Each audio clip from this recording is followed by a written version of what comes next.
Okay, Assalamualaikum dan salam sejahtera. Hari ini kita akan sambung pembelajaran mengenai topik countable dan uncountable. Jadi sebelum teruskan video kali ini, pastikan pelajar sudah menonton tentang video countable dan uncountable bahagian 1 part 1. Okay, dalam bahagian 2 kita akan belajar tentang N dan sum. Okey, di atas ni N dan sum. Cikgu akan ajar bila kita akan gunakan bila kita akan gunakan N dan bila kita akan menggunakan sum. Okey, and N can be used with nouns in the singular if we don't not mean a special things or person. Maksudnya dan N ini kita boleh gunakan kalau untuk singular yang kita tidak maksudkan kata nama khas. Okey, maksudnya dia umum. Sum pula, nanti kita akan tengok contoh ya. Sum pula boleh digunakan dalam plural, hanya boleh only to be used in plural. Okey, yang kita tidak tahu if we do not know the exact amount of something, ataupun if we use nouns we can not use, for example liquid. Okay, maksudnya untuk menggunakan sum kita cuma boleh guna kalau perkataan plural tu kita tidak tahu nilai dia. Contohnya beberapa, nanti kita akan tengok contoh lah. Okay, ataupun untuk benda yang kita tak boleh nak kira, contohnya air, cecair. Okey, dalam contoh singular dan N, contohnya banana. Okey, dua-dua dan N ini kita akan gunakan bila dia singular, hanya satu saja benda. Tapi bila kita nak pakai bila kita nak pakai N, okey, jawapan dia senang saja. Kalau perkataan dia tu bermula dengan huruf konsonan, iaitu huruf B, C, D, F sampai Z tu, dan kecuali A, B, E, I, O, U, kita akan gunakan kalau dia satu. Okey, kalau dia bermula dengan A, E, I, O, U, kita namakan sebagai vokal. Contohnya E, nampak? Egg bermula dengan A, E, I, O, U, kita gunakan N. A, N, U, N, E, N.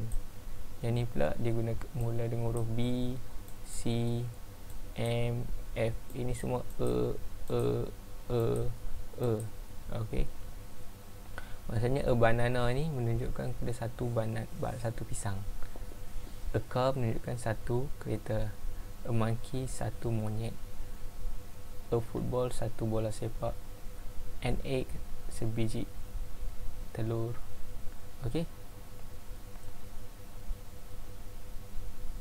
Okey, maksudnya do you have, ayat contoh ya, contoh ayat, do you have a ball? Tanda soal. Maksudnya dia menunjukkan kepada bola yang mana-mana. Dia tidak menunjukkan apa-apa bola yang khas. Kalau dia menunjukkan kepada satu bola yang khas, dia akan kata do you have the ball. Okey, dia menunjukkan kepada bola yang itu. Okey, ada bola kat sini, tak ada bola. Okey, she does not have a sister. Dia tidak ada kakak.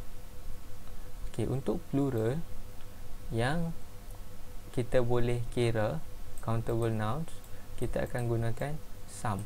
Tapi ingat, kita boleh kira tapi kita tidak tahu jumlah dia, baru kita akan gunakan sum. Dalam bahasa Melayu, sum ni adalah beberapa. Some bananas, beberapa biji pisang. Some cats, beberapa kucing. Some monkey, beberapa monyet. Some balls, beberapa bola. Okey, kita juga gunakan sum kalau perkataan tu kita tak boleh kira. Contohnya some milk, beberapa, sedikit susu. Some sugar, some water, some coffee. Okey. Ingat, kita akan gunakan some untuk dua benda. Yang pertama ialah untuk plural, tapi kita tidak tahu yang jumlah sebenar. Kita boleh kata dia agak-agak lah, lebih kurang hampir 10-20 macam tu. Kita tak tahu jumlah dia. Ataupun langsung perkataan yang tidak boleh dikira. Use some for things you can't count. Okey. Jadi latihan untuk minggu ini ialah ada 20 soalan. Tulis jawapan, tulis arahan dia, fill in a and or some into the gaps. Okey. Boleh pause video ini untuk dapatkan soalan 1 sehingga 20. Okey. Pause video ini, tulis dalam buku nota dan boleh hantar di WhatsApp ataupun Google Classroom. Okey. Kita tengok beberapa contoh untuk menghasilkan jawapan dia. Do you have milk? Yang pertama sekali kita kena kenal ini adalah countable nouns ataupun uncountable nouns. Milk adalah uncountable nouns, dia tidak boleh dikira. Jadi kita tak boleh kata a ataupun n. Mesti jawapan dia some. Can you give him tea? Maksudnya tea. Tea ini pun tidak boleh kira, kita gunakan some. Do you want some orange? Okey, maksudnya kita boleh letak a ataupun some juga. Okay, kalau a kita okey. Sorry, kita ulang balik lagi sekali. Contoh yang nombor 3 ni, do you want tempat kosong orange. Orange ini adalah countable nouns, kita boleh kira. Sekarang sebab kita boleh kira, kita nak bagi dia berapa. Kita nak do you want, kamu nak orange, nak bagi berapa? Ada S ke? Tidak ada S kan? Jadi dia countable nouns dan dia satu. Sebab dia satu, kita pakai a dan n atau n. Jadi mana satu yang kita akan pilih? Kita perlu tengok pula kepada huruf yang pertama, orange, O.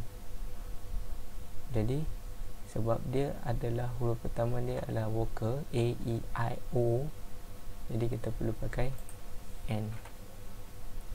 Okey. Buy him tempat kosong nice present for his birthday. Maksudnya kita ada present. Present ini adalah hadiah.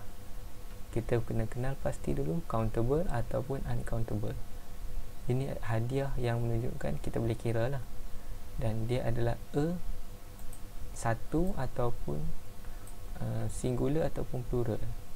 Jawapan dia ialah singular sebab dia tidak ada S. Okay. Jadi kita kena pakai ataupun N. Ada dua pilihan, kita kena pilih.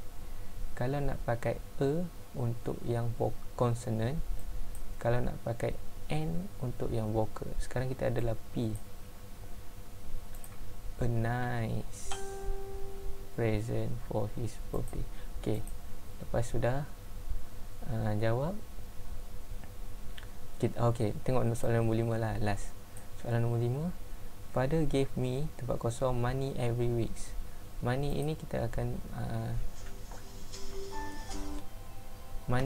akan sebut sebagai uncountable nouns, tak boleh dikira.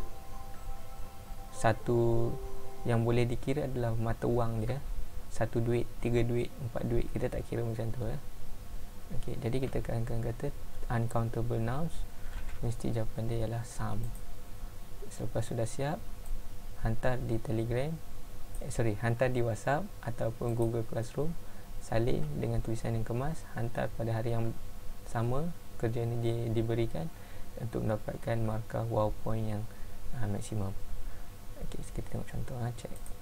Check. Okay, jawapan dia betul. Okay, itu saja untuk video kali ini. Kalau ada apa-apa soalan, boleh tinggalkan di ruangan komen di bawah. Assalamualaikum. Kita berjumpa lagi.